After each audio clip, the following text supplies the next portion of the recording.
அஸ்ஸலாமு அலைக்கும் வரஹ்மத்துல்லாஹி வபரகாத்துஹு. நபிகள் நாயகம் ஸல்லல்லாஹு அலைஹி வஸல்லம் அவர்களோட வரலாறு பார்த்துக்கிட்டு இருக்கோம். அதன் தொடர்ச்சி ஹுதைபியா உடன்படிக்கை ஹிஜ்ரி 6 துல்காதா. இஸ்லாமிய வரலாற்றில் பெரும் திருப்புமுனையாக அமைந்தது ஹுதைபியா உடன்படிக்கையாகும். வரலாற்று சிறப்புமிக்க இந்த சமாதான ஒப்பந்தம்தான் மக்கா வெற்றிக்கு வழிகோலியது. பலர் இஸ்லாத்தை தழுவிட காரணமானது. இறை நிராகரிப்பாளர்கள் இறைவனுடைய மார்க்கத்தை அழித்தொழிக்க எவ்வளவு திட்டங்கள் தீட்டினாலும் சட்டங்களை நிறைவேற்றினாலும் இறைவன் தன்னுடைய சத்திய மார்க்கத்தை மேலோங்கச் செய்தே தீர்வான் என்பதற்கு ஹுதைபியா என்ற இந்த இடத்தில் நடந்த நிகழ்ச்சி மிக பெரும் சான்றாக விளங்குகிறது. அல்லாஹ் அக்பர். ஹுதைபியா என்பது ஒரு கிணற்றினுடைய பெயராகும். நபி ஸல்லல்லாஹு அலைஹி வஸல்லம் அவர்களும் நபித்தோழர்களும் இந்த இடத்தில் தங்கியிருந்ததால் இங்கு நடந்த நிகழ்ச்சிக்கு ஹுதைபியா என்று பெயர் ஏற்பட்டது. நபி ஸல்லல்லாஹு அலைஹி வஸல்லம் அவர்கள் ஹிஜ்ரி 6ஆம் ஆண்டு துல்காதா மாதம் 1400 நபித்தோழர்களுடன் உம்ரா செய்யும் நோக்கத்தில் மக்கா நோக்கி புறப்பட்டார்கள். பலிப்பிராணியாக 70 ஒட்டகங்களையும் உடன் கொண்டு சென்றார்கள். நபி ஸல்லல்லாஹு அலைஹி வஸல்லம் அவர்கள் இவ்வாறு புறப்பட்ட செய்தி கிடைத்ததும் முஸ்லிம்களை தடுத்து நிறுத்துவதற்காக குறைஷிகளின் குதிரை படையினர் காலித் பின் வலீத், அப்போது இவர் இஸ்லாத்தை ஏற்கவில்லை, அவர்களின் தலைமையில் அல் ஹமீம் என்னும் இடத்தில் முகாமிட்டனர். இந்த செய்தி அறிந்த நபி ஸல்லல்லாஹு அலைஹி வஸல்லம் அவர்கள் தம்முடைய பாதையை மாற்றி காலித் பின் வலீத் அவர்களுடைய படைக்கு தெரியாதவாறு வேறு வழியில் சென்று மக்காவை நெருங்கினார்கள். முஸ்லிம்களுடைய உம்ரா பயணக்குழுவினர் எழுப்பிய புழுதியை கண்டவுடன் குறைஷி குதிரை படையினரின் தளபதியான காலித் பின் வலீத் முஸ்லிம்கள் வந்துவிட்ட செய்தியை குறைசிகளுக்கு தெரிவிப்பதற்காக விரைந்து சென்றார். நபி ஸல்லல்லாஹு அலைஹி வஸல்லம் அவர்களின் வாக்குறுதி. நபி ஸல்லல்லாஹு அலைஹி வஸல்லம் அவர்கள் மக்காவிற்குள் இறங்கக்கூடிய வழியிலுள்ள சிறிய மலைப்பகுதியை அடைந்ததும் அவர்களுடைய ஒட்டகம் மண்டியிட்டு அமர்ந்து கொண்டது. மக்கள் எவ்வளவு முயற்சி செய்தும் அது எழும்ப மறுத்து முரண்டு பிடித்தது. அப்போது நபி ஸல்லல்லாஹு அலைஹி வஸல்லம் அவர்கள் யமன் நாட்டு மன்னன் அப்ரஹா தலைமையில் யானைப்படை கஅபாவை இடிக்க வந்தபோது யானையை தடுத்த இறைவனே இதையும் தடுத்து வைத்திருக்கிறான் என்று கூறினார்கள். பிறகு என் உயிரை தன் கையில் வைத்திருப்பவன் மீது சத்தியமாக, போரை கைவிட்டு அல்லாஹ்வின் புனித தலங்களை கண்ணியப்படுத்தும் ஒரு திட்டத்தை அவர்கள் என்னிடம் கேட்டால் அதை நிச்சயம் நான் அவர்களுக்கு வகுத்து கொடுப்பேன் என்று கூறினார்கள். பிறகு நபி அவர்கள் தம் ஒட்டகத்தை தட்டி எழுப்பினார்கள். அது உடனே குதித்தெழுந்தது. பிறகு நபி அவர்கள் மக்களை விட்டு திருப்பி ஹுதைபியாவின் எல்லையில் ஒரு கிணற்றின் அருகே முகாமிட்டார்கள். பையத்துர் ரில்வான், இறை திருப்தி பெற்ற ஒப்பந்தம். நபி ஸல்லல்லாஹு அலைஹி வஸல்லம் அவர்கள் தம்முடைய பயணத்தின் நோக்கத்தை குறைஷிகளுக்கு தெரிவிப்பதற்காக ஒரு தூதுவரை அனுப்ப நாடினார்கள். எனவே உமர் அலி அவர்களை தூதுவராக அனுப்புவதற்கு அழைத்தார்கள். அதற்கு உமர் அலி அவர்கள், அல்லாஹ்வின் தூதரே, எனக்கு வேண்டிய என்னுடைய குடும்பமாகிய பனு கஅப் குலத்தை சேர்ந்தவர்கள் யாரும் மக்காவில் கிடையாது. எனவே உஸ்மானை நீங்கள் அனுப்புங்கள். அவருக்கு அங்கு உறவினர்கள் உள்ளனர். நீங்கள் நாடியதை அவர் செய்து விடுவார் என்று கூறினார்கள். நபி ஸல்லல்லாஹு அலைஹி வஸல்லம் உஸ்மான் அலி அவர்களை அழைத்து குறைஷிகளிடம் தூது அனுப்பினார்கள். குறைஷிகளிடம் நாங்கள் போருக்காக வரவில்லை, உம்ராவை நிறைவேற்றுவதற்காக தான் வந்துள்ளோம் என்று அறிவிக்குமாறும் இன்னும் அவர்களை இஸ்லாத்தின் பால் அழைக்குமாறும் கூறினார்கள். மேலும் மக்காவிலுள்ள ஈமான் கொண்ட ஆண்களிடமும் பெண்களிடமும் மக்கா வெற்றியை பற்றியும் ஈமான் கொண்ட யாரும் அதனை மறைக்க வேண்டிய அவசியமில்லாத அளவிற்கு அங்கு இறைவனுடைய மார்க்கம் மேலோங்கும் என்ற நற்செய்தியையும் கூறுமாறு அனுப்பி வைத்தார்கள். உஸ்மான் அலி அவர்கள் நபி ஸல்லல்லாஹு அலைஹி வஸல்லம் அவர்களின் கடிதத்துடன் குறைஷி தலைவர்களை சென்று சந்தித்தார்கள். அவரை குறைஷிகள் தங்களிடத்தில் தடுத்து வைத்தனர். பிறகு தங்களுடைய பதிலை கூறி கடிதத்துடன் திருப்பி அனுப்பினர். உஸ்மான் அலி அவர்களின் வருகை தாமதமானதால் உஸ்மான் கொல்லப்பட்டதாக முஸ்லிம்களுக்கு மத்தியில் செய்தி பரவியது. நபி ஸல்லல்லாஹு அலைஹி வஸல்லம் அவர்கள், நாம் இவர்களை அழிக்காமல் இங்கிருந்து செல்லக்கூடாது என்று கூறிவிட்டு தம்முடைய தோழர்களிடம் குறைஷிகளிடம் போர் புரிய வேண்டும் என்பதற்காக பையத் உறுதி பிரமாணம் எடுத்தார்கள். அனைத்து சஹாபாக்களும் மக்காவாசிகள் போர் தொடுத்தால் போரில் பின்வாங்க மாட்டோம், மரணத்தையே எதிர்கொள்ளும் அளவிற்கு நிலைமை மோசமானாலும் நிலைகுலையாமல் இருப்போம் என்று உறுதிமொழி அளித்தனர். இது அங்கிருந்த ஒரு கருவேல முள் மரத்தடியில் நடந்தது. இந்த நிகழ்ச்சிதான் பையத்துர் ரில்வான், இறை திருப்தி பெற்ற உறுதிமொழி என வரலாற்றில் கூறப்படுகிறது. இதை பற்றி திருமறை குர்ஆன் பின்வருமாறு கூறுகிறது: அந்த மரத்தின் அடியில் உம்மிடம் உறுதிமொழி எடுத்தபோது நம்பிக்கையாளர்களை அல்லாஹ் பொருந்தி கொண்டான். அவர்களின் உள்ளங்களில் இருப்பவற்றை அல்லாஹ் அறிவான். அவர்களுக்கு நிம்மதியை அருளினான். அவர்களுக்கு சமீபத்தில் இருக்கும் வெற்றியையும் வழங்கினான். அல் குர்ஆன் 48:18. உறுதிமொழி அளித்த சஹாபாக்களை நோக்கி நபி ஸல்லல்லாஹு அலைஹி வஸல்லம் அவர்கள், பூமியில் இருப்பவர்களில் நீங்களே சிறந்தவர்கள் என சிறப்பித்து கூறினார்கள். சுப்ஹானல்லாஹ். உமர் அலி அவர்கள் ஆட்சி காலத்தில் ஹஜ்ஜுக்கு செல்லும் மக்கள் ஏதோ மரத்தை குறிப்பிட்டு, இதுதான் சஹாபாக்கள் நபி ஸல்லல்லாஹு அலைஹி வஸல்லம் அவர்களிடம் பையத் செய்த மரம் என்று கூறி, அதற்கு புனிதம் இருப்பதாக கருதி அதனை சுற்றி வணக்க வழிபாடுகள் செய்தனர். இதனை அறிந்த உமர் அலி அவர்கள் அதனை வெட்டிவிடுமாறு கட்டளையிட்டனர். சமாதான தூது. புதைல் பின் வரகா அல் குஷாயி என்பவர் தம் குஷாஆ குலத்தார் சிலருடன் நபி ஸல்லல்லாஹு அலைஹி வஸல்லம் அவர்களை சந்தித்து, முஹம்மது அவர்களே, கஅப் பின் லுஆய் மற்றும் ஆமிர் பின் லுஆய் ஆகியோர் ஹுதைபியாவின் ஜீவநதி அருகே முகாமிட்டுள்ளனர். அவர்கள் உங்களுடன் போரிட்டு உங்களை இறையில்லம் கஅபாவை சந்திக்காமல் தடுக்கப் போகிறார்கள் என்று கூறினார். உடனே நபி ஸல்லல்லாஹு அலைஹி வஸல்லம் அவர்கள், நாங்கள் எவருடனும் போரிடுவதற்காக வரவில்லை, மாறாக நாங்கள் உம்ரா செய்வதற்காக தான் வந்திருக்கிறோம். குறைஷிகள் அடிக்கடி போரிட்டு களைத்து போயிருக்கிறார்கள். போரின் காரணத்தால் அவர்களுக்கு நிறையவே இழப்பும் ஏற்பட்டிருக்கிறது. அவர்கள் விரும்பினால் அவர்களுக்கு ஒரு காலகட்டம் குறிப்பிட்டு சமாதான ஒப்பந்தம் செய்து கொள்கிறேன். அவர்கள் எனக்கும் மக்களுக்கும் இடையே இஸ்லாமிய பிரச்சாரத்திற்கு தடையாக இருக்க வேண்டாம். நான் வெற்றி பெற்றுவிட்டால் அவர்கள் விரும்பினால் மக்களெல்லாம் விரும்பி ஏற்றுக்கொள்ளும் இந்த மார்க்கத்திலேயே இணைந்து கொள்ளட்டும். இல்லையென்றால் சில நாட்கள் அவர்களுக்கு ஓய்வாவது கிடைக்கும். அவர்கள் இதற்கு மறுத்துவிட்டால் என் உயிரை தன் கையில் வைத்திருப்பவன் மீதானையாக நான் எனது இந்த விவகாரத்திற்காக என் தலை துண்டாகிவிடும் வரை அவர்களுடன் போரிடுவேன். அல்லாஹ் தன் திட்டத்தை நடத்தியே தீருவான் என்று கூறினார்கள். நீங்கள் சொல்வதை அவர்களுக்கு எடுத்துரைப்பேன் என கூறிவிட்டு புதைல் பின் வரகா குறைஷிகளிடம் சென்று, நாங்கள் இந்த மனிதரிடமிருந்து உங்களிடம் வந்திருக்கிறோம். அவர் ஒரு விஷயத்தை கூறியதை நாங்கள் கேட்டோம். அதை உங்களுக்கு எடுத்துச் சொல்ல வேண்டுமென்று நீங்கள் விரும்பினால் நாங்கள் அவ்வாறே செய்கிறோம் என்று சொன்னார். அப்போது அங்கிருந்த அறிவிலிகள், அவரை குறித்து எங்களுக்கு எதனையும் நீர் தெரிவிக்க வேண்டிய அவசியமில்லை என்றும், அவர்களில் கருத்து தெளிவுடையவர்கள், அவரிடமிருந்து நீங்கள் கேட்டதை எடுத்துச் சொல்லுங்கள் என்றும் கூறினர். புதைல் நபி ஸல்லல்லாஹு அலைஹி வஸல்லம் அவர்கள் கூறிய அனைத்து விஷயங்களையும் அவர்களுக்கு எடுத்துரைத்தார்.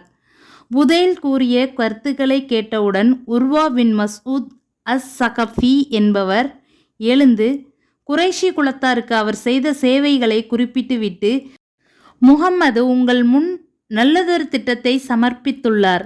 நீங்கள் அதற்கு ஒப்புக்கொள்ளுங்கள். என்னை அவரிடம் செல்ல விடுங்கள் என்று கூறினார். அவர்கள் அவருக்கு அனுமதியளித்தனர். அவர் நபி ஸல்லல்லாஹு அலைஹி வஸல்லம் அவர்களிடம் வந்ததும் நபி ஸல்லல்லாஹு அலைஹி வஸல்லம் அவர்கள் புதையலிடம் சொன்னதைப் போலவே அவரிடமும் சொன்னார்கள். அப்போது உர்வா, முஹம்மதே, உங்கள் சமுதாயத்தினரை முற்றிலுமாக அழித்து விடுவதை நீங்கள் சரியானதாக கருதுகிறீர்களா? உங்களுக்கு முன்னால் அரபுகள் எவரேனும் தன் சமுதாயத்தை வேரோடு அழித்தார்கள் என்று நீங்கள் கேள்விப்பட்டதுண்டா? போரில் வேறு விதமான முடிவு ஏற்பட்டு குறைஷிகள் வென்றுவிட்டாலும் அதனால் உங்கள் தோழர்கள் அனைவரும் கொல்லப்பட்டு விடுவார்கள் அல்லவா? அல்லாஹ்வின் மீதானையாக பல முகங்களை உங்கள் தோழர்களிடம் பார்க்கிறேன். பலதரப்பட்ட மக்களை பார்க்கிறேன். போரில் உங்களை விட்டு விரண்டோடக்கூடிய கோழைத்தனமுடையவர்களாகவே இவர்களை நான் காண்கிறேன் என்று கூறினார். இதை கேட்டவுடன் அபூபக்கர் அலி அவரை கேவலமாக திட்டிவிட்டு, நாங்கள் இறை தூதரை விட்டு ஓடிவிடுவோமா என்று கோபமாக கேட்டார்கள்.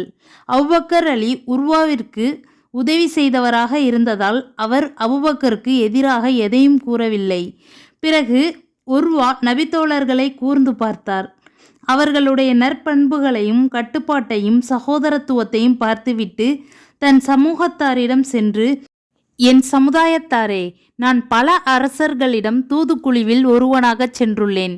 ரோமாபுரி மன்னன் சீசரிடமும் பாரசீக மன்னன் இஸ்ராவிடமும் அபிசீனிய மன்னன் நஜ்ஜாசிடமும் தூதுக்குழுவில் சென்றுள்ளேன். ஆனால் முகம்மதுடைய தோழர்களைப் போன்று நான் பார்த்ததில்லை என ஷஹாபாக்களை பற்றி புகழ்ந்து கூறினார். பிறகு, முகம்மது உங்கள் முன் உயரிய திட்டம் ஒன்றை சமர்ப்பித்துள்ளார், அதை ஏற்றுக்கொள்ளுங்கள் என்று கூறினார். உர்வாவின் உரையை கேட்டவுடன் பனு கினானா கோத்திரத்தை சார்ந்த ஒரு மனிதர் நபி ஸல்லல்லாஹு அலைஹி வஸல்லம் அவர்களை சந்திப்பதற்காக குறைஷிகளிடம் அனுமதி கேட்டார். அவருக்கு அனுமதி அளித்தனர். அவர் நபி ஸல்லல்லாஹு அலைஹி வஸல்லம் அவர்களின் அவைக்கு வந்தபோது நபி ஸல்லல்லாஹு அலைஹி வஸல்லம் அவர்கள், இது இன்னார், இவர் இறைவனுக்காக ஹஜ்ஜில் அறுக்கப்படும் தியாக ஒட்டகங்களை கண்ணியப்படுத்துகின்ற ஒரு குலத்தை சார்ந்தவர், ஆகவே இவரிடம் தியாக ஒட்டகத்தை அனுப்பி வையுங்கள் என்று சொன்னார்கள். உடனே அவரிடம் தியாக ஒட்டகம் ஒன்று அனுப்பி வைக்கப்பட்டது. மக்கள் தல்பியா கூறியபடி அவரை வரவேற்றார்கள். அல்லாஹ் அக்பர். அவர் இதை கண்டவுடன், சுபஹானல்லாஹ், இவர்களை இறை இல்லத்திற்கு வரவிடாமல் தடுப்பது சரியில்லையே என்று தமக்குள் கூறிக்கொண்டார். அவர் தம் தோழர்களிடம் திரும்பிச் சென்று, தியாக ஒட்டகங்களுக்கு அடையாள மாலை கட்டி தொங்கவிடப்பட்டு அவற்றிற்கு அடையாளமிடப்பட்டிருப்பதை நான் கண்டேன். ஆகவே இறை இல்லத்திற்கு வரவிடாமல் அவர்களை தடுப்பதை நான் சரியானதாக கருதவில்லை என்று கூறினார். அவர் கூறியதை கேட்டவுடன் மிக்ரஸ் இப்னு ஹப்ஸ் என்பவன் நபி ஸல்லல்லாஹு அலைஹி வஸல்லம் அவர்களை சந்திப்பதற்காக குறைஷிகளிடம் அனுமதி கேட்டான். அவர்கள் அவனுக்கு அனுமதி அளித்தனர். அவன் வந்தபோது நபி ஸல்லல்லாஹு அலைஹி வஸல்லம் அவர்கள், இவன் மிக்ரஸ் என்பவன், இவன் ஒரு கெட்ட மனிதன் என்று கூறினார்கள். அவன் வந்தவுடன் நபி ஸல்லல்லாஹு அலைஹி வஸல்லம் அவர்களுடன் பேச ஆரம்பித்தான். சுஹைல் இப்னு அம்ர் என்பவர் குறைஷிகளின் தரப்பிலிருந்து வந்தார். அப்போது நபி ஸல்லல்லாஹு அலைஹி வஸல்லம் அவர்கள், உங்கள் விவகாரம் சுலபமாகிவிட்டது என்று, சஹல் என்றால் சுலபம் என்று பொருள், அதை குறிக்கும் வகையில் கூறினார்கள். சுஹைல் வந்ததும், ஒரு ஏட்டை கொண்டு வாருங்கள், உங்களுக்கும் எங்களுக்கும் இடையிலான சமாதான ஒப்பந்தத்திற்கான பத்திரம் ஒன்றை எழுதுவோம் என்று கூறினார். உடன்படிக்கை. நபி ஸல்லல்லாஹு அலைஹி வஸல்லம் அவர்கள் எழுத்தரை அழைத்தார்கள். பின்னர் பேரருளாளனும் கருணை அன்புடையோனுமான அல்லாஹுவின் திருப்பெயரால் என்ற வாசகத்தை நபியவர்கள் சொன்னார்கள். சுஹைல், ரஹ்மான் கருணை அன்புடையோன் என்றால் என்ன என்று எனக்கு தெரியாது, ஆயினும் இறைவா உன் திருப்பெயரால் என்று வழக்கம்போல் எழுதுங்கள் என்று கூறினார். அவர்கள் அல்லாஹுவை ரஹ்மான் என்று அழைப்பதை மறுத்து வந்தனர். அப்போது முஸ்லிம்கள், அல்லாஹுவின் மீதானையாக, பிஸ்மில்லாஹிர் ரஹ்மானிர் ரஹீம், அளவற்ற அருளாளனும் கருணை அன்புடையோனுமாகிய அல்லாஹுவின் திருப்பெயரால் என்றுதான் இதை எழுதுவோம் என்று கூறினார்கள். நபி ஸல்லல்லாஹு அலைஹி வஸல்லம் அவர்கள், பிஸ்மிகா அல்லாஹும்ம, இறைவா உன் திருப்பெயரால் என்றே எழுதுங்கள் என்று சொன்னார்கள். பிறகு நபி ஸல்லல்லாஹு அலைஹி வஸல்லம் அவர்கள், இது அல்லாஹுவின் தூதர் முஹம்மது அவர்கள் செய்து கொண்ட சமாதான ஒப்பந்தம் என்று எழுதுமாறு சொன்னார்கள். உடனே சுஹைல், அல்லாஹுவின் மீதானையாக, நீங்கள் அல்லாஹுவின் தூதர்தாம் என்று நாங்கள் நம்பியிருந்தால் இறை இல்லத்திற்கு வரவிடாமல் உங்களை தடுத்திருக்கவும் மாட்டோம், உங்களுடன் போரிட்டிருக்கவும் மாட்டோம். மாறாக முஹம்மத் பின் அப்துல்லாஹ்வின் மகன் முஹம்மத் என்று எழுதுங்கள் என்று கூறினார். அதற்கு நபி ஸல்லல்லாஹு அலைஹி வஸல்லம் அவர்கள், அல்லாஹ்வின் மீதானையாக, நான் பொய் சொல்வதாக நீங்கள் கருதினாலும் நிச்சயம் நான் அல்லாஹ்வின் தூதர்தான், என்றாலும் உங்கள் விருப்பப்படி முஹம்மத் பின் அப்துல்லாஹ் என்றே எழுதுங்கள் என்று கூறிவிட்டு அலி அவர்களிடம் அதை அழித்து விடுங்கள் என்று கூறினார்கள். அப்போது அலி அவர்கள், நான் அதை ஒருபோதும் அழிக்க மாட்டேன் என்று கூறினார்கள். ஆகவே அல்லாஹுவின் தூதர் ஸல்லல்லாஹு அலைஹி வஸல்லம் அவர்களே தமது கையால் அதை அழித்தார்கள். நபி ஸல்லல்லாஹு அலைஹி வஸல்லம் அவர்கள் குறைஷிகளுடன் தகராறு செய்யாமல் விட்டு கொடுத்து ஒத்துப்போய் விட்டதற்கு காரணம் அவர்கள் ஆரம்பத்தில் அளித்த வாக்குறுதியே ஆகும். பிறகு நபி ஸல்லல்லாஹு அலைஹி வஸல்லம் அவர்கள் ஒப்பந்தத்தை எழுதினார்கள். ஒப்பந்த நிபந்தனைகள். நபி ஸல்லல்லாஹு அலைஹி வஸல்லம் அவர்கள் இணை வைப்பவர்களுடன் பின்வரும் நிபந்தனைகளின் அடிப்படையில் ஒப்பந்தம் செய்தார்கள். அவை யாவன: 1. நபி ஸல்லல்லாஹு அலைஹி வஸல்லம் அவர்கள் இணை வைப்பவர்களிடமிருந்து தம்மிடம் மதீனாவிற்கு வருபவரை அவர் இஸ்லாத்தை ஏற்றுக்கொண்டிருந்தாலும் கூட அவர்களிடமே திருப்பி அனுப்பிவிட வேண்டும். இணை வைப்பவர்கள் தங்களிடம் மக்காவிற்கு வரும் முஸ்லிம்களை திருப்பி அனுப்ப மாட்டார்கள். 2. நபி ஸல்லல்லாஹு அலைஹி வஸல்லம் அவர்களும் அவர்களின் தோழர்களும் அடுத்த ஆண்டு உம்ரா செய்ய மக்காவினுள் நுழைந்து 3 நாட்கள் தங்கலாம். 3. இரு தரப்பினரும் 10 ஆண்டுகளுக்கு போர் நிறுத்தத்தை மேற்கொள்ள வேண்டும். இதன் மூலம் மக்கள் பாதுகாப்பு பெறுவார்கள். 4. வாள் வில் போன்ற ஆயுதங்களை உறையிலிட்டு கொண்டுதான் உள்ளே நுழைய வேண்டும். இந்த சமாதான ஒப்பந்தம் பேசப்பட்டு கொண்டிருந்த போது அபூ ஜந்தல் ரலி அவர்கள் தமது கால் சங்கிலிகளுடன் தத்தி தத்தி வந்தார்கள். அப்போது சுஹைல் அவரை திருப்பி அனுப்புமாறு கூறினார். நபி ஸல்லல்லாஹு அலைஹி வஸல்லம் அவர்கள் இவருக்கு மட்டும் அது அனுமதி தாருங்கள் என்று எவ்வளவு வேண்டியும் அவர்கள் சம்மதிக்கவில்லை. அபூஜந்தல் ரலி அவர்கள், முஸ்லிம்களே, நான் முஸ்லிமாக உங்களிடம் வந்திருக்க என்னை இணை வைப்பவர்களிடம் திருப்பி அனுப்புகிறீர்களா? நான் சந்தித்த துன்பங்களை நீங்கள் சிந்தித்து பார்க்க மாட்டீர்களா என்று கேட்டார். அதற்கு நபி ஸல்லல்லாஹு அலைஹி வஸல்லம் அவர்கள், அபூஜந்தல் அவர்களே, நன்மையை நாடி பொறுத்து கொள்ளுங்கள். அல்லாஹு தாலா உமக்கும் உம்முடன் உள்ள பலவீனமான மக்களுக்கும் மகிழ்ச்சியையும் பாதுகாப்பான தங்குமிடத்தையும் நிச்சயம் தருவான். நிச்சயமாக நாம் நமக்கும் இந்த குறைஷி குலத்திற்கும் மத்தியில் ஒப்பந்தம் செய்துள்ளோம். இதன் மீது நாம் அவர்களுக்கு வாக்குறுதி அளித்துள்ளோம். அல்லாஹுடைய வாக்குறுதியை கொடுத்துவிட்டால் நாம் அவர்களுக்கு மாறு செய்யக்கூடாது என்று கூறினார்கள். இறுதியில் நபி ஸல்லல்லாஹு அலைஹி வஸல்லம் அவர்கள் அவரை இணை வைப்பவர்களிடமே திருப்பி அனுப்பினார்கள். உமரின் ஆவேசமும் அல்லாஹ்வின் முன்னறிவிப்பும். இந்நிகழ்ச்சியை பார்த்ததும் உமர் அலி அவர்கள் நபி ஸல்லல்லாஹு அலைஹி வஸல்லம் அவர்களிடம் சென்று, நீங்கள் சத்தியமாக அல்லாஹ்வின் தூதர் இல்லையா என்று கேட்டார்கள். நபி ஸல்லல்லாஹு அலைஹி வஸல்லம் அவர்கள், ஆம், அல்லாஹ்வின் தூதர்தான் என்று பதிலளித்தார்கள். நாம் சத்திய மார்க்கத்திலும் நம் பகைவர்கள் அசத்திய மார்க்கத்திலும் இல்லையா என்று உமர் அலி அவர்கள் கேட்டார்கள். அதற்கும் நபி ஸல்லல்லாஹு அலைஹி வஸல்லம் அவர்கள், ஆம், அவ்வாறுதான் இருக்கிறார்கள் என்று பதிலளித்தார்கள். அதற்கு உமர் அலி, அப்படியானால் இந்த நிபந்தனைகளை ஏற்று நம் மார்க்கத்திற்கு நாம் ஏன் இழிவை சேர்க்க வேண்டும் என்று கேட்டார்கள். அதற்கு அவர்கள், நான் அல்லாஹ்வின் தூதராவேன், நான் அவனுக்கு மாறு செய்வதில்லை, அவனே எனக்கு உதவக்கூடியவன் என்று பதிலளித்தார்கள். உமர் அலி அவர்கள், விரைவில் நாம் இறையில்லம் காபாவை தவாப் செய்வோம் என்று தாங்கள் எங்களுக்கு சொல்லி வந்திருக்கவில்லையா என்று கேட்டார்கள். அதற்கு நபி அவர்கள், நாம் இந்த ஆண்டே காபாவுக்கு செல்வோம் என்று நான் உங்களுக்கு சொன்னேனா என கேட்டார்கள். உமர் அலி இல்லை என்று பதிலளித்ததும் நபி ஸல்லல்லாஹு அலைஹி வஸல்லம் அவர்கள், நீங்கள் நிச்சயம் காபாவுக்கு சென்று அதை தவாப் செய்வீர்கள் என்று கூறினார்கள். பிறகு உமர் அலி அபூபக்கர் அலி அவர்களிடம் சென்று நபி ஸல்லல்லாஹு அலைஹி வஸல்லம் அவர்களிடம் கேட்டவாறே கேட்டார்கள். அபூபக்கர் அலி அவர்களும் நபி ஸல்லல்லாஹு அலைஹி வஸல்லம் அவர்கள் கூறியவாறே பதிலளித்தார்கள். அபூபக்கர் அலி உமர் அலியிடம், நண்பரே, அல்லாஹ்வின் தூதர் தம் இறைவனுக்கு மாறு செய்ய முடியாது, அவனே அவர்களுக்கு உதவக்கூடியவன், அவர்களுடைய சுவட்டையே நீங்கள் பின்பற்றுங்கள், அல்லாஹ்வின் மீதானையாக அவர்கள் சத்திய வழியில்தான் இருக்கிறார்கள் என்று கூறினார்கள். பிறகு உமர் அலி இப்படி அதிருப்தியுடன் நபி ஸல்லல்லாஹு அலைஹி வஸல்லம் அவர்களிடம் பேசியதற்காக பல வணக்கங்களை புரிந்தார்கள். அதன் பிறகு அல்லாஹு தஆலா இவ்வுடன்படிக்கையை பற்றி, நபியே, நிச்சயமாக நாம் உமக்கு தெளிவான வெற்றியை அளித்துள்ளோம், 48:1 என்ற வசனத்தை இறக்கி இதனை மிகப்பெரிய வெற்றியாக கூறி காட்டுகிறான். அன்னையார் வழங்கிய அற்புத ஆலோசனை. ஒப்பந்த பத்திரம் எழுதி முடித்த பின்பு நபி ஸல்லல்லாஹு அலைஹி வஸல்லம் அவர்கள் தம் தோழர்களை நோக்கி, எழுந்து சென்று குர்பானி கொடுத்துவிட்டு தலைமுடி களைந்து கொள்ளுங்கள் என்று உத்தரவிட்டார்கள். ஆனால் ஒப்பந்த நிபந்தனையால் மனதளவில் பாதிக்கப்பட்ட சஹாபாக்கள் ஒருவர் கூட எழுந்திருக்கவில்லை.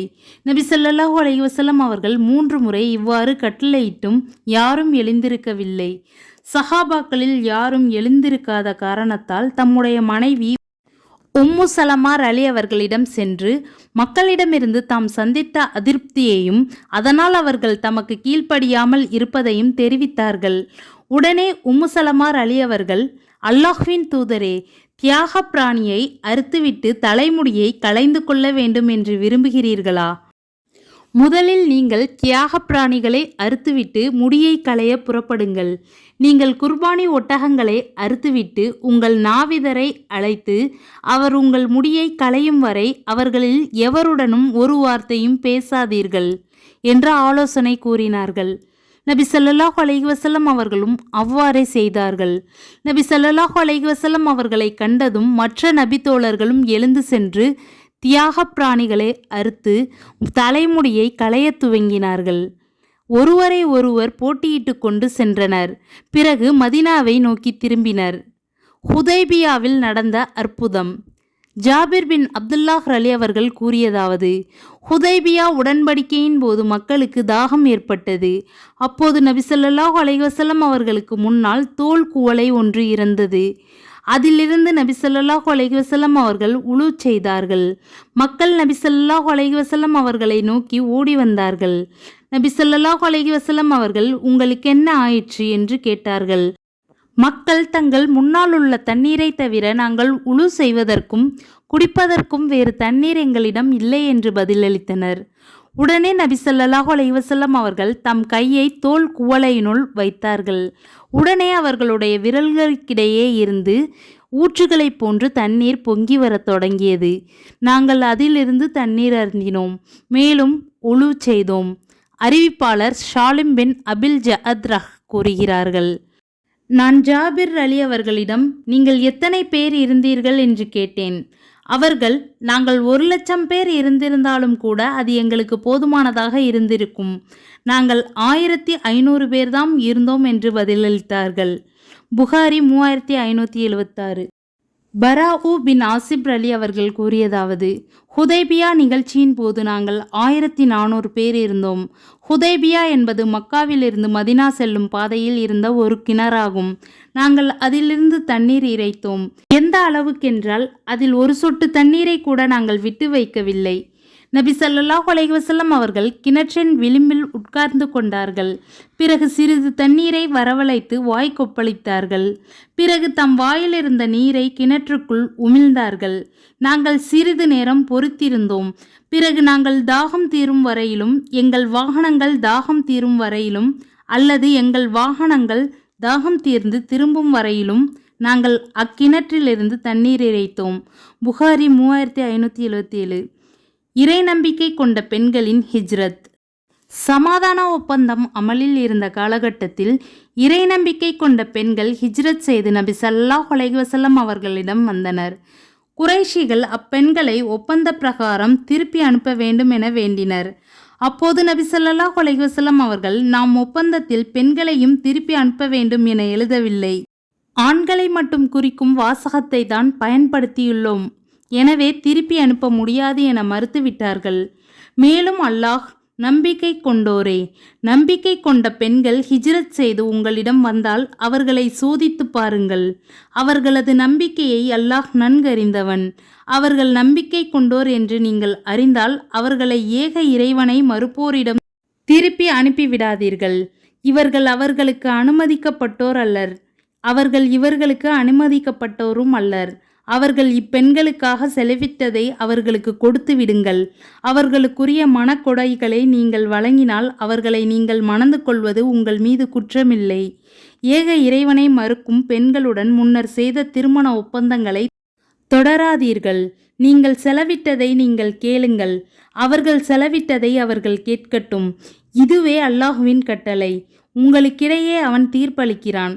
அல்லாஹ் அறிந்தவன், ஞானமிக்கவன் என்னும் 60:10 வசனத்தை அல்லாஹ் அருளினான். எனவே நபி ஸல்லல்லாஹு அலைஹி வஸல்லம் அவர்கள் ஹிஜ்ரத் செய்து வந்த முஃமினான பெண்களை காஃபிர்களிடம் திருப்பி அனுப்பவில்லை. குறைஷிகளை கலக்கிய புதிய படை. சமாதான ஒப்பந்தம் சஹாபாக்களுக்கு அதிருப்தியாக இருந்தாலும் இறை தூதரின் செயல்பாடாக இருப்பதால் அதனை ஏற்றுக்கொண்டார்கள். அதனால் கிடைக்கவிருக்கும் வெற்றியை அவர்கள் அறிந்திருக்கவில்லை. நபி ஸல்லல்லாஹு அலைஹி வஸல்லம் அவர்கள் மதீனாவிற்கு திரும்பி வந்தார்கள். அப்போது குறைஷிகளில் ஒருவரான அபூபசீர் என்பவர் முஸ்லிமான நிலையில் மதீனாவிற்கு வந்தார். நபி ஸல்லல்லாஹு அலைஹி வஸல்லம் அவர்கள் அவரை மீண்டும் காஃபிர்களிடம் ஒப்படைத்தார்கள்.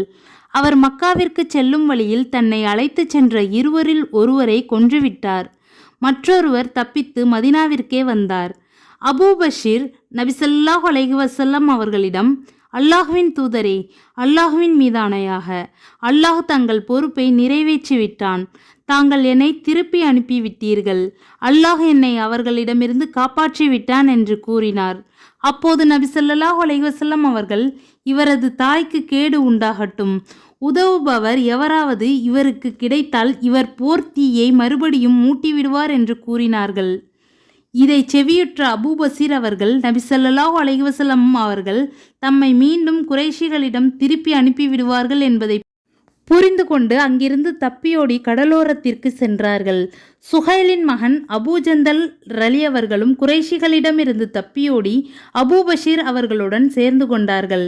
பிறகு குறைஷிகளில் எவர் இஸ்லாத்தை தழுவினாலும் அவர் தப்பிச் சென்று அபூ பஷீர் அவர்களுடன் சேர்ந்து கொள்ளத் தொடங்கினார். இறுதியில் சிறிது சிறிதாக இஸ்லாத்தை ஏற்றவர்கள் மக்காவிலிருந்து தப்பியோடி வந்து ஒரு குழுவினராக ஒன்று திரண்டு விட்டனர். குறைஷி வாணிப குழுவினர் ஷாம் நாட்டை நோக்கி வருகின்ற செய்தி அவர்களுக்கு கிடைத்த போதெல்லாம் அதை அவர்கள் இடைமறித்து அவர்களை கொன்று அவர்களுடைய செல்வங்களை கொள்ளையடிப்பதை வழமையாக கொண்டிருந்தனர். வெற்றி கிடைத்தது. எனவே அபூ பஷீரும் அவரது சகாக்களும் தங்களுக்கு தொல்லை தராமல் இருக்க வேண்டுமென்று உத்தரவிடுமாறு அல்லாஹ்வின் பெயராலும் உறவுமுறையின் பெயராலும் நபி ஸல்லல்லாஹு அலைஹி வஸல்லம் அவர்களிடம் குறைஷிகள் கேட்டு தூதனுப்பினார்கள். மேலும் குறைஷிகளில் எவர் முஸ்லிமாக நபி ஸல்லல்லாஹு அலைஹி வஸல்லம் அவர்களிடம் வருகிறாரோ அவர் அச்சமின்றி இருக்கலாம். அவரை எங்களிடம் திருப்பி அனுப்ப வேண்டாம் என்றும் கூறி அனுப்பினர். அப்போதுதான் அல்லாஹ், மக்காவின் மையப்பகுதியில் அவர்களுக்கு எதிராக அவன் உங்களுக்கு வெற்றி அளித்த பின் உங்கள் கைகளை அவர்களை விட்டும் அவர்கள் கைகளை உங்களை விட்டும் அவனே தடுத்தான். நீங்கள் செய்து கொண்டிருப்பதை அல்லாஹ் பார்ப்பவனாக இருக்கிறான். அவர்கள்தாம் ஏக இறைவனை மறுத்தார்கள். மஸ்ஜிதுல் ஹராமை விட்டு உங்களை தடுத்தார்கள். தடுத்து நிறுத்தப்பட்ட பலிப்பிராணி அதற்குரிய இடத்தை அடைவதையும் தடுத்தார்கள். உங்களுக்கு தெரியாத நம்பிக்கை கொண்ட ஆண்களையும் பெண்களையும் நீங்கள் தாக்கி அவர்கள் அறியாமல் அவர்களால் உங்களுக்கு துன்பம் ஏற்படும் என்பது இல்லாவிட்டால் போரிட அனுமதித்திருப்பான். தான் நாடியோரை தனது அருளில் அல்லாஹ் நுழையச் செய்வான். அவர்கள் நல்லவர்கள் தனியாக பிரிந்திருந்தால் அவர்களில் நம்மை மறுத்தோரை கடும் வேதனையால் தண்டித்திருப்போம். ஏக இறைவனை மறுத்தோர் தமது உள்ளங்களில் வைராகியத்தை மூடத்தனமான வைராகியத்தை ஏற்படுத்திய போது அல்லாஹ் தனது நிம்மதியை தனது தூதர் மீதும் நம்பிக்கை கொண்டோர் மீதும் அருளினான். இறை அச்சத்திற்கான வார்த்தையை அவர்கள் பற்றி பிடிக்குமாறு செய்தான். அவர்கள் அதற்கு உரிமை படைத்து தகுதியுடையோராகவும் இருந்தனர். அல்லாஹ் ஒவ்வொரு பொருளையும் அறிந்தவனாக இருக்கிறான். அல் குர்ஆன் 48:24, 25, 26 ஆகிய வசனங்களை அருளினான். புகாரி 1694, 1695, 2698, 2700, 2701, 2711, 2731, 2732, 2958, 3184, முஸ்லிம், இப்னு ஹிஷாம், தபகாத் இப்னு அஷாஅத் மற்றும் ஹதீஸ் நூல்கள் வரலாற்று சான்றுகளிலிருந்து இச்செய்திகள் தொகுக்கப்பட்டன. இறைவனுடைய பேரொளியான சத்திய மார்க்கத்தை அழித்து விடலாம் என்றெண்ணி எவ்வளவு திட்டங்கள் தீட்டினாலும் தடை சட்டங்கள் கொண்டு வந்தாலும் இறைவன் தன்னுடைய பேரொளியை பரிபூரணமாக்கியே தீர்வான் என்பதற்கு ஹுதைபியா சம்பவம் மிக பெரும் சான்றாக திகழ்கிறது. சுப்ஹானல்லாஹ். அல்லாஹ் அருள்மறையில் கூறுகின்றான், அல்லாஹுவின் ஒளியை தமது வாய்களால் ஊதி அணைக்க நினைக்கின்றனர். தன்னை மறுப்போர் வெறுத்தாலும் அல்லாஹுவின் தனது ஒளியை முழுமைப்படுத்தாமல் விடமாட்டான். இணை கற்பிப்போர் வெறுத்தாலும் எல்லா மார்க்கங்களை விட மேலோங்கச் செய்வதற்காக நேர் வழியுடனும் உண்மை மார்க்கத்துடனும் அவனே தனது தூதரை அனுப்பினான். அல் குர்ஆன் 9:32-33. இஸ்லாத்திற்கும் இஸ்லாமியர்களுக்கும் எதிராக பிரச்சாரங்கள் செய்யப்பட்டாலும் சட்டங்கள் நிறைவேற்றப்பட்டாலும் அநீதிகள் இழைக்கப்பட்டாலும் பொறுமை காத்து இறைவழியில் இறை தூதரின் வழியில் நிலைத்து நிற்போமென்றால் இறைவன் மிக பெரும் வெற்றியை தருவான் என்பதற்கும் இது ஒரு மிக பெரும் சான்றாய் விளங்குகிறது. ரோமாபுரி மன்னருக்கு எழுதிய கடிதம். நபி ஸல்லல்லாஹு அலைஹி வஸல்லம் அவர்கள் உடன்படிக்கையை முடித்து ஹுதைபியாவிலிருந்து திரும்பிய பின் ஹிஜ்ரி 6ஆம் ஆண்டின் இறுதியில் ரோமாபுரி மன்னருக்கு கடிதம் எழுதி இஸ்லாமின் பக்கம் அவர்களை அழைத்தார்கள். அனஸ் பின் மாலிக் ரலி அவர்கள் அறிவிக்கிறார்கள், நபி ஸல்லல்லாஹு அலைஹி வஸல்லம் அவர்கள் ரோம பைசாந்திய அரசுக்கு இஸ்லாமிய அழைப்பு விடுத்து கடிதம் ஒன்றை எழுத சொன்னார்கள் அல்லது எழுதிட விரும்பினார்கள். அப்போது அவர்கள் ரோமர்கள் முத்திரையிடப்படாத எந்த கடிதத்தையும் படிக்க மாட்டார்கள் என்று நபி அவர்களிடம் சொல்லப்பட்டது. ஆகவே நபி ஸல்லல்லாஹு அலைஹி வஸல்லம் அவர்கள் வெள்ளியிலான மோதிரம் ஒன்றை தயாரித்து கொண்டார்கள்.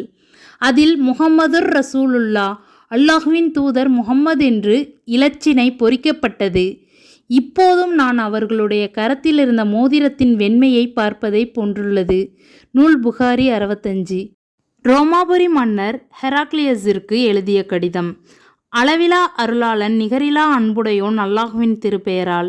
இது அல்லாஹுவின் அடியாரும் அவனுடைய தூதருமாகிய முஹம்மதிடமிருந்து ரோமாபுரியின் அதிபர் ஹெராக்லியஸுக்கு எழுதப்படும் கடிதம். நேர்வழியை பின்பற்றியவர் மீது சாந்தி நிலவட்டும். இறை வாழ்த்துக்கு பின் விஷயம் என்னவென்றால், இஸ்லாமை ஏற்குமாறு உங்களை நான் அழைக்கின்றேன். இஸ்லாமை ஏற்றுக்கொள்ளுங்கள். ஏற்றுக்கொண்டால் ஈருலகிலும் நீங்கள் பாதுகாப்பு பெறுவீர்கள். நீங்கள் இஸ்லாமை ஏற்றுக்கொண்டால் அல்லாஹ் உங்களுக்கு சேர வேண்டிய நன்மையை 2 மடங்காக தருவான். நீங்கள் புறக்கணித்தால் உங்கள் நாட்டு குடியானவர்களின் பாவமும் அவர்கள் இஸ்லாமை ஏற்காமல் போவதன் குற்றமும் உங்களையே சாரும். வேதக்காரர்களே, எங்களுக்கும் உங்களுக்கும் இடையிலுள்ள பொதுவான ஒரு விஷயத்திற்கு வாருங்கள். அது யாதெனில், அல்லாஹுவை தவிர வேறு எவரையும் நாம் வணங்கலாகாது. அவனுக்கு எவரையும் நாம் இணை வைக்கலாகாது. அல்லாஹுவை அன்றி நம்மில் யாரையும் இரட்சகர்களாக்கி கொள்ளலாகாது. இதன் பிறகும் அவர்கள் ஏற்க மறுத்தால், திண்ணமாக நாங்கள் அல்லாஹுக்கு அடிபணிகின்றவர்கள் முஸ்லிம்கள் தான் என்பதற்கு நீங்கள் சாட்சிகளாக இருங்கள் என்று கூறிவிடுங்கள். புகாரி 7. இது தொடர்பாக புகாரியில் இடம்பெற்றுள்ள நீண்ட சம்பவத்தை காண்போம். அபூ சுஃப்யான் கூறுகிறார், என்னிடமும் குறைஷி இறை மறுப்பாளர்களிடமும் அல்லாஹுவின் தூதர் ஸல்லல்லாஹு அலைஹி வஸல்லம் அவர்கள் ஹுதைபியா ஒப்பந்தம் செய்து கொண்டிருந்த காலகட்டத்தில் குறைஷியரின் வணிக குழு ஒன்று ஷாம், சிரியா நாட்டில் வணிகம் செய்து கொண்டிருந்தது. குறைஷி வணிக குழுவினருடன் இருந்த என்னை அழைத்து வரும்படி ரோம பைசாந்திய பேரரசர் ஹெராக்லியஸ் ஆள் அனுப்பினார். நாங்கள் அவரிடம் வந்து சேர்ந்தோம். அவரும் அவருடைய ஆட்களும் ஈலியாவில் பைத்துல் முகத்தஸில் இருந்தார்கள். ரோமாபுரி அரசு பிரதிநிதிகள் தம்மை சூழ்ந்திருந்த அரசவைக்கு வரும்படி எங்களை ஹெராக்லியஸ் அழைத்தார். நாங்கள் அங்கு போய் சேர்ந்த பிறகு தமக்கு அருகில் வந்து அமருமாறு எங்களை அழைத்ததுடன் தம்முடைய மொழிபெயர்ப்பாளரையும் அழைத்தார். பிறகு எங்களை பார்த்து, தம்மை இறை தூதர் என்று சொல்லி கொண்டிருக்கும் இந்த முஹம்மது எனும் மனிதருக்கு உங்களில் நெருங்கிய உறவினர் யார் என்று கேட்டார். நானே இவர்களில் அவருக்கு நெருங்கிய உறவினன் என்று பதிலளித்தேன். ஹெராக்லியஸ் தம் அதிகாரிகளிடம், அவரை என் அருகே அழைத்து வாருங்கள். அவருடன் வந்திருக்கும் அவருடைய நண்பர்களையும் எனக்கு அருகில் கொண்டு வந்து அவரது முதுகுக்கு பின்னால் நிறுத்துங்கள் என்று கூறினார். பிறகு தம் மொழிபெயர்ப்பாளரிடம், நான் முஹம்மதை பற்றி இவரிடம் கேட்பேன். இவர் பொய் ஏதும் சொன்னால் உடனே அவர் பொய் சொல்கிறார் என்று கூறிவிட வேண்டும் என அவருடைய நண்பர்களிடம் மொழிபெயர்த்து சொல் என்று சொன்னார். நான் பொய் சொன்னால் என் நண்பர்கள் அதை தெரிவித்து விடுவார்களோ என்ற வெட்கம் மட்டும் எனக்கு அப்போது இல்லாதிருந்தால், அல்லாஹுவின் மீது சத்தியமாக நான் நபி அவர்களை பற்றி பொய்யான தகவல்களை சொல்லியிருப்பேன். பிறகு ஹெராக்லியஸ் என்னிடம் நபி ஸல்லல்லாஹு அலைஹி வஸல்லம் அவர்களை பற்றி கேட்ட முதல் கேள்வி, உங்களிடையே அந்த மனிதரின் குலம் எப்படிப்பட்டது என்பதே ஆகும். அதற்கு அவர், எங்களில் சிறந்த குலத்தை சேர்ந்தவர் என்று கூறினேன். பிறகு அவர், உங்களில் எவரேனும் இதற்கு முன் இப்படி தம்மை நபி என எப்போதாவது வாதித்ததுண்டா என்று கேட்டார். நான் இல்லை என்று பதிலளித்தேன். அவருடைய முன்னோர்களில் அரசர் எவரேனும் இருந்திருக்கின்றாரா என்று கேட்டார். நான் இல்லை என்றேன். அவரை மக்களில் மேட்டுக்குடியினர் பின்பற்றுகின்றனரா அல்லது அவர்களில் பலவீனர்கள் ஒடுக்கப்பட்டவர்கள் பின்பற்றுகின்றனரா என்று கேட்டார். அதற்கு நான், இல்லை, பலவீனர்கள்தாம் அவரை பின்பற்றுகின்றனர் என்று சொன்னேன். அவரை பின்பற்றுவோர் அதிகரித்து கொண்டே செல்கின்றார்களா அல்லது குறைந்து கொண்டே போகின்றார்களா என்று கேட்டார். நான் இல்லை, அவர்கள் நாளுக்கு நாள் அதிகரித்து கொண்டே செல்கின்றனர் என்று கூறினேன். அவரது மார்க்கத்தில் இணைந்த பிறகு தம் புதிய மார்க்கத்தின் மீது அதிருப்தி அடைந்து எவரேனும் அதிலிருந்து வெளியேறிச் செல்வதுண்டா என்று கேட்டார். நான் இல்லை என்று சொன்னேன். அவர் இவ்வாறு தம்மை இறைதூதர் என வாதிப்பதற்கு முன் அவர் மக்களிடம் பொய் சொன்னார் என்று எப்போதேனும் நீங்கள் அவரை சந்தேகித்திருக்கின்றீர்களா என்று கேட்டார். நான் இல்லை என்றேன். அந்த மனிதர் வாக்கு மீறுகின்றாரா என்று கேட்டார். நான் இல்லை. தற்போது நடைமுறையிலுள்ள ஹுதைபியா சமாதான உடன்படிக்கையின் இந்த காலகட்டத்தில் நாங்கள் இருக்கின்றோம். இதில் அவர் எப்படி நடந்து கொள்வார் என்று எங்களுக்கு தெரியாது என்று சொன்னேன். இதை தவிர நபி அவர்களை குறை சொல்வதற்கு வேறு எந்த வார்த்தையும் புகுத்த எனக்கு வாய்ப்பு கிடைக்கவில்லை. அவர் அந்த மனிதருடன் நீங்கள் போர் புரிந்ததுண்டா என்று கேட்டார். நான் ஆம் என்று சொன்னேன். அவருடன் நீங்கள் நடத்திய போர்களின் முடிவுகள் எப்படி அமைந்தன என்று கேட்டார். எங்களுக்கிடையேயான போர் கிணற்று வாளிகள்தாம். அவை சுழல் முறையில் மாறி மாறி வருகின்றன. ஒரு முறை அவர் எங்களை வெல்வார், மறுமுறை நாங்கள் அவரை வெல்வோம் என்றேன். அவர் உங்களுக்கு என்ன செய்யும்படி கட்டளையிடுகின்றார் என்று கேட்டார். நான் அல்லாஹ் ஒருவனையே வணங்குங்கள், அவனுக்கு எதனையும் எவரையும் இணையாக்காதீர்கள். உங்கள் மூதாதையர் சொல்லி வருகின்ற அறியாமை கால கூற்றுகளை எல்லாம் விட்டுவிடுங்கள் என்று கூறுகிறார்.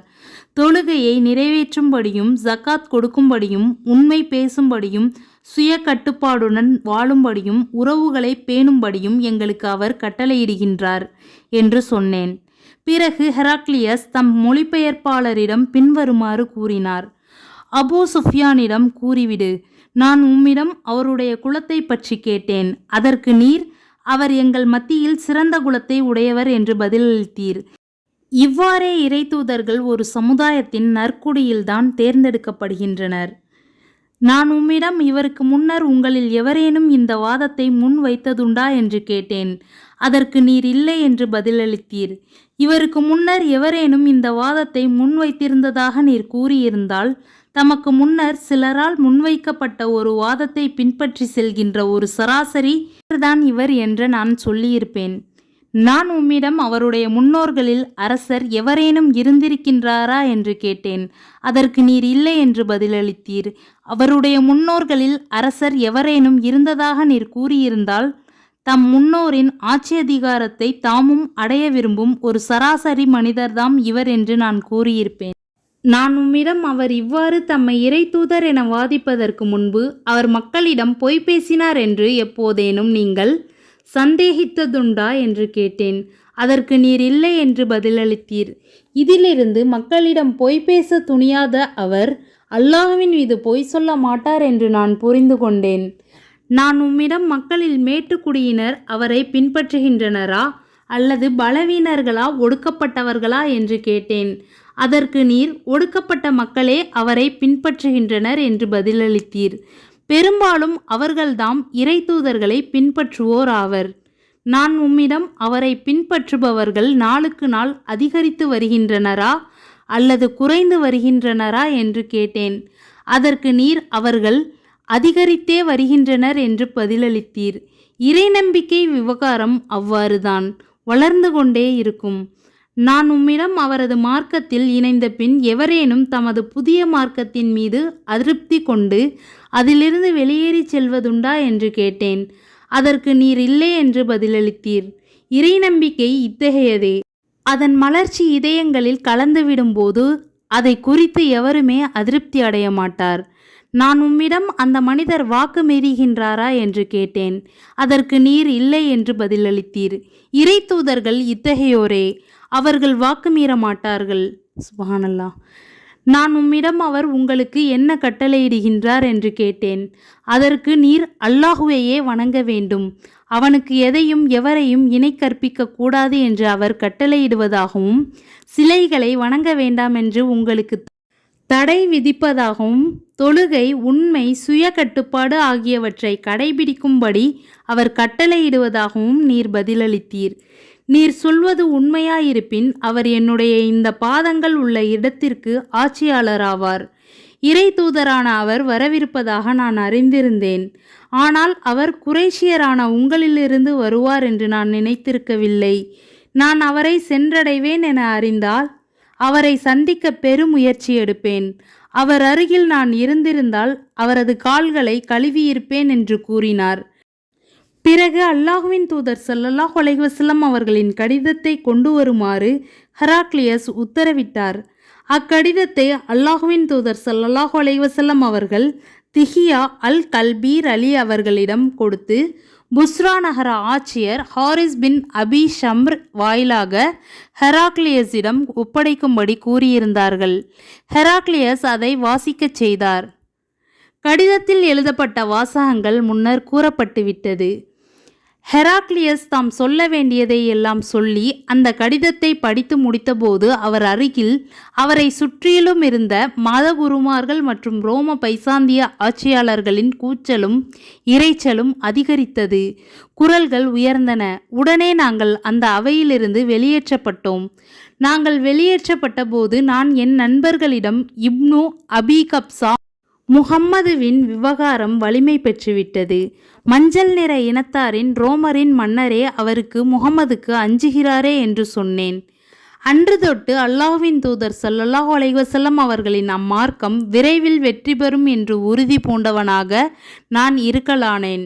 முடிவில் அல்லாஹ் என் உள்ளத்தில் இஸ்லாமை புகுத்தினான். அல்லாஹ் அக்பர். ஈலியா பைத்துல் முகத்தஸ் நிர்வாகியும் மன்னர் ஹெராக்லியஸின் நண்பருமான இப்னு நாத்தூர் என்பவர் ஷாம் நாட்டு கிறிஸ்தவர்களின் தலைமை குருவாக இருந்தவர் ஆவார். அவர் அறிவிக்கிறார், ஹெராக்லியஸ் ஈலியா பைத்துல் முகத்தஸ் வந்தபோது மனசஞ்சலத்துடன் காணப்பட்டார். அப்போது அவருடைய அரசவை பிரதானிகளில் சிலர் தங்களின் கவலை தோய்ந்த இந்த தோற்றம் எங்களுக்கு கவலை அளிக்கிறது என்று கூறினார்கள். மன்னர் ஹெராக்லியஸ் கிரகங்களை பார்த்து சோதிடம் சொல்வதில் கை தேர்ந்தவராயிருந்தார்.